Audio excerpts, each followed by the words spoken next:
Detroit. Anthony Mantha has suffered 2 long-term injuries in fights during his NHL career, so Detroit Red Wings coach Jeff Blashill was a little apprehensive when the big, young forward dropped the gloves within the first minute of Sunday's game. It was bound to happen. The Philadelphia Flyers were livid about Mantha's cross-check on their captain, Claude Giroux, on Saturday, and were intent on retribution. Simmonds let Mantha know before the national anthem that he would be challenged, and the two fought 53 seconds into the game, which the Flyers went on to win 3-2-1 at Little Caesars Arena. "Obviously, I didn't want to, I'll be honest, but I step up for myself," Mantha said. "It was kind of a weird hit yesterday. I knew I was going to need to step up. He told me right before the anthem he wanted me, so I said, let's get it over with, and play some hockey." "How exactly did the conversation go?" "He goes, I hope you're going to be a man, that's pretty much it. I said, am I going to gain your respect? And he said, yeah." Simmonds won by decision, but neither player seemed to land any big blows and there was no knockdown. "Obviously, he's a tough customer," Mantha said. "I did watch a couple of clips. He always switches to lefty, so I was trying to hold on to that left," said Simmonds. "I just had to finish it off really quick and get back to playing hockey. You just want to make a stand that we're not going to get bullied. If teams are going to try that, we're going to step up and defend one another." Mantha broke his finger in a fight with Tampa Bay's Luke Witkowski, who's now his teammate, late in the 2016-17 season and missed the final 5 games.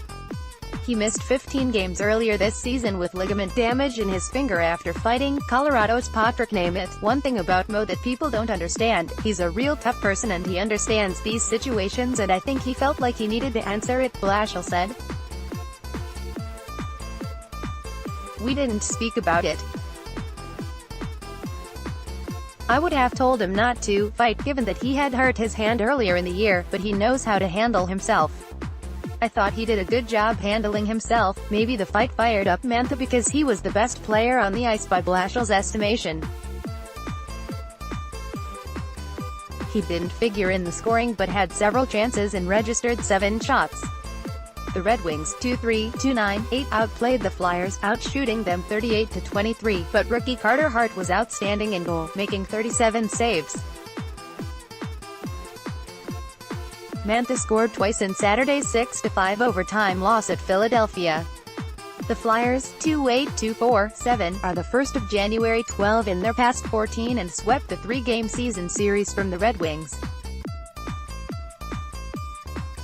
Blashill said Mantha was excellent when he returned from his injury in early January before his performance dipped, but he has picked up the pace lately. "He's just got to make sure he's skating," Blashill said. "When he skates, he's really good.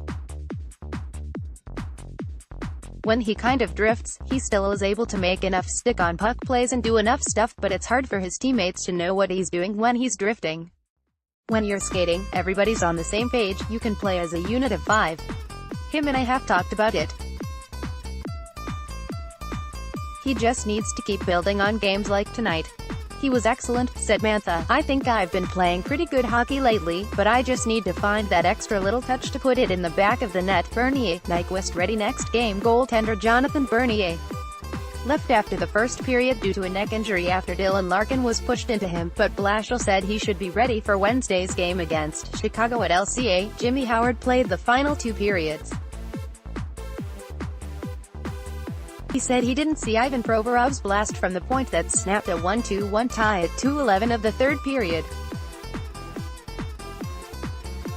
Oscar Lindblom scored Philly's other 2 goals, including an empty netter with 1:26 remaining. Darren Helm tied it for Detroit at 14:49 of the 2nd. Gustav Nyquist, who missed the game with flu-like symptoms, should be ready on Wednesday, Blashill said. Eriksson's scratch at Jonathan Ericsson was a healthy scratch to make room for Filip Hronek, up for his 3rd stint with the Red Wings. Hronek logged 14-18, in no points, 1 shot, -1, and apparently will remain in the lineup. "I thought he was good tonight," Blashill said. "I like Phil. We sent Phil down earlier in the year, he didn't have a great camp, needed to get better at things. I think he's gotten better.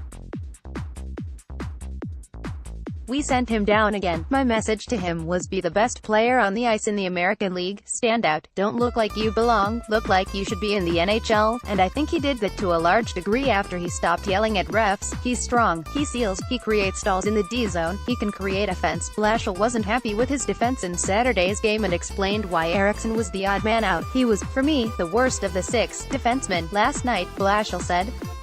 He struggled. I think he knew that. If Phil doesn't play, well, then at some point you got to do something about it, but he's here to play. We called him up to play, so someone's going to be out, and tonight it was E. I would anticipate a similar lineup on Wednesday. I thought most of our D played pretty well.